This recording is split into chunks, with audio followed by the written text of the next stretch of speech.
Hey everyone, it's Lisa from the blog farmhouseonboone.com, and today I want to finally show you some exterior progress that we've made on the little cottage on our property. So if you remember when we first pulled into this property 2.5 years ago after closing on a cold January day, we were greeted by a shabby red cottage. Now it had a sign on it at the time that said the old smokehouse. Even though it definitely didn't have a whole lot of curb appeal at that time, I for sure saw the potential. It had an awning coming off the front, I assume just to protect the inside of it from any water damage, that was resting on some pretty rotted posts. That was one of the first things we did, was actually remove that awning. Now we didn't do this right away. We had other projects we were working on, like refinishing the hardwood floors. We did some painting and replacing boards in the barn. We renovated the inside. But one of the first things we did with the cottage was get rid of that old, rusty, rotted out awning, because I know from video it's hard to tell where everything is situated in a certain property, but this cottage is actually right in front of our home. It actually is partially the view from our kitchen looks toward this cottage.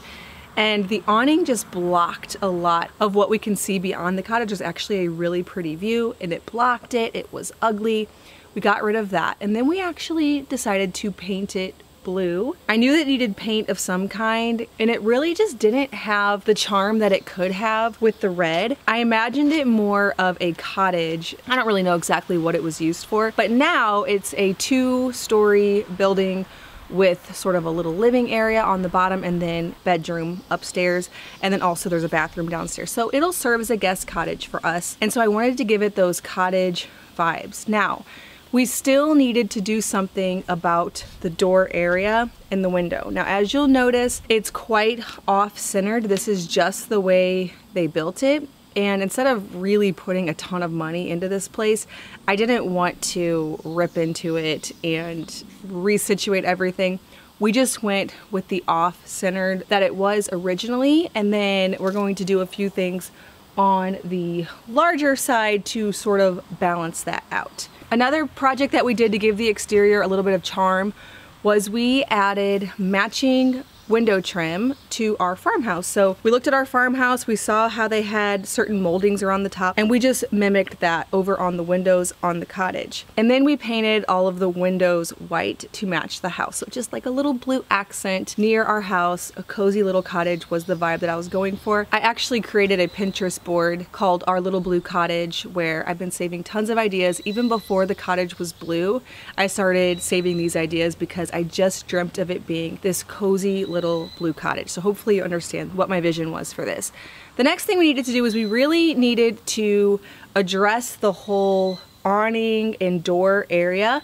We ordered a door from a vintage door company online. I will link them below, that would custom fit in this section because it just had an old screen door that was broken and not very charming on the outside, and it really gave our property less curb appeal because when you pull down the driveway, this is actually the first thing you see even before you see the house. I mean, you could get them all in one view, but this is what you pull straight into, and I felt like we should really devote a large portion of any cottage renovation budget to a door because it's the first thing you see. We also got a new window because the one before didn't actually open, and this one again creates that cozy vibe inside because you can actually roll the window open. The next thing we needed to do was to build another awning, gable, porch type of cover thing, and I always felt that this side of the cottage really needed something with a pitch to it, because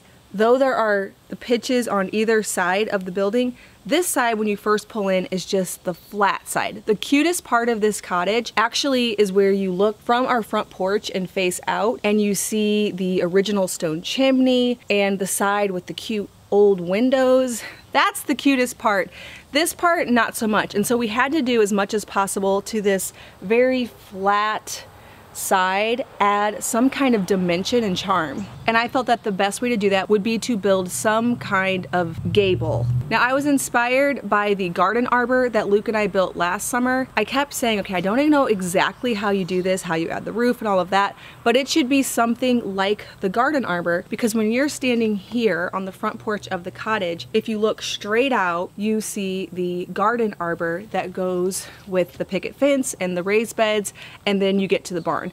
And so I wanted it to reflect that same shape and not just be a flat awning, but instead have the gable. Now, Luke and I were planning to build this, but we loved the guy that did our gates all around the property and then the wood fencing up by the road. And he said that he would hang around as long as we had a few more jobs for him. And so we took him up on it. You don't find very often someone who you can give a vision to and then they can actually execute it. A lot of times it needs to be something really straightforward. They don't deal so well with old buildings and variables like that. This guy can, and so I have a lot more things I want him to help us with, but he actually built this for us.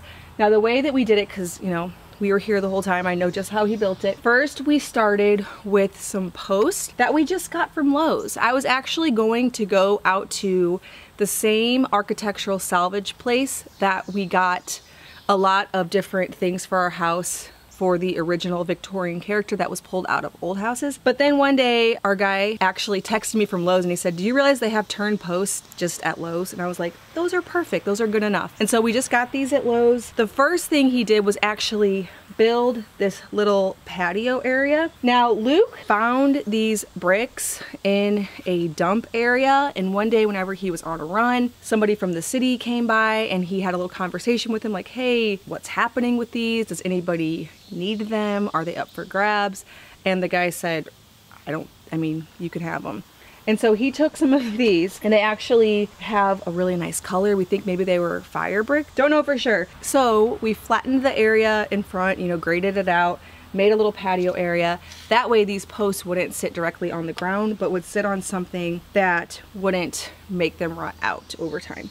So we built the patio area, set the posts, and then he just built like a basic gable structure, roofed it with just shingles. We were debating on what kind of roof we should do, and I figured we wouldn't be able to in any way match these old roofs. And so instead of try to match it, just go completely different and use shingles. And so that's what we did with this. And then after it was all built, I noticed when I looked up, I didn't like seeing the rafters as much, or basically just the 2x4s up top. And so we then got some beadboard and added that. I then found this gable pediment on Etsy. There was somebody just one state over in Illinois who does these. They just cut them out to look like old Victorian gable pediments, but it's actually brand new. I will of course leave the link down for that below if you find yourself in the same situation, which likely it's a niche interest to actually need and want a gable pediment. But we have those Victorian gable pediments on the house, or at least one, and I wanted to bring that same Victorian style over to this building. Now, we don't know when exactly this building was built. So, I mean, it could very well not have been built at the same time as the house, but the fact that it sits right next to the old house and you look out and you see the old barn, I felt that we should incorporate a similar style in all of them. And the cottage really does lend itself to that. It does look lovely whenever it's adorned with the same Victorian type of elements. And so I made sure to do these swirly Victorian on the screen door, and then also in the gable pediment that is in the roof line of the gable patio cover. Now, when our builder first made the top of this gable, he had four, I don't even know what the right word is for it, but he had 4 sections out, and I said, I think that's a little bit too wide, because when we look from the kitchen, I want to be able to see that view. I want this to be a very narrow little porch. And so he actually cut one off, and we stuck with the 3 angled 2x4s. And I really feel that that was the best decision. Now, after seeing it all put together, it doesn't feel disproportionate. It's a very small cottage. And so proportions are important, and they're also a little bit tricky. Anything too large, like the original awning, just doesn't have a quaint sort of feel to it like this does. And so this actually, I think, doing only the 3 2x4s across made the most sense. The next thing we did was we added a light fixture toward the top. This looks so charming at night. We actually have never done a whole lot to add lighting to the outside of our property. We plan to, it's on the list. There's just so many things. There's only one light on the house porch, and so I really wanted a light here. And last night we did a river day with my sister and her kids, and so we were gone all day, and when we came home, our builder, he knew that I was going to be shooting this video today, and so he stayed all day yesterday and he had this light on for us as we were pulling down the driveway, and it just looked so charming. I knew I had chosen the right light. I actually just grabbed one from Lowe's. I really could have overthought the light, but I decided just to get something that was in stock locally just to make it really easy. A lot of the options were too large for this building. Again, with the proportions, I knew that we couldn't get anything much bigger than about 12 or 13 inches because it would just look too large, but this one actually totally fits the bill. I feel like it's really cute. I'm happy with it. We finished this makeover out by planting a few things on the side of the cottage where there's almost like a big open spot because it's kind of off-centered. Now eventually I was thinking it might be pretty to put some kind of tree there or a trellis with roses growing up it, or even just roses, like David Austin roses growing up the side of the cottage. I think would be really charming. Something to balance it out, something to make that side of the cottage not feel so bare. So eventually we'll do something like that. For today, I just chose some really tall blueberries, some lavender, sage, coneflowers, and then I planted my window box. And I love how it turned out. So much more curb appeal when you pull into our driveway with this charming little cottage versus something that just needed a little bit of elbow grease, but the potential was always there. With the beautiful handmade chimney, this thing is so unique. You can tell somebody at some point in history just pieced this thing together. It's beautiful, and I really wanted to honor that. The other thing we did was we added a window box. I always wanted to do that, and the funny thing is our builder one day when he was working on this said, don't you think you should have a window box under the window just like you do over on the side of the house, because they're both in the same view when you pull in? And I told him that was totally already my plan. I'm so glad you thought of it. So he just already tacked it up like really quick, and it looks really pretty. And then one more thing that we did to tie the window and door area together, because they're a little bit disjointed. It's not normal or ideal to have a window right next to a door like this. Normally they would be situated a little bit further apart. There'd hopefully be a window on the other side to balance it all out.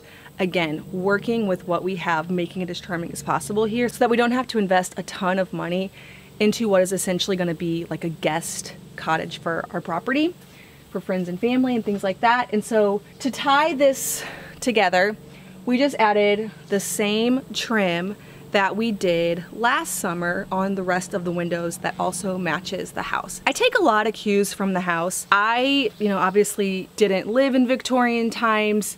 I don't know a ton about it, but I can study the house and see what was there and just go with those same details. And so that is what we tried to do over here with the turn post, with bulking up the trim, with the swirly things on the door and in the gable, with the beadboard that goes at the top of the porch. The last thing to do, which I'm still going to do today, is paint the wooden door that was here before. It's primed white right now, the same sage green as the front door, just to tie those together.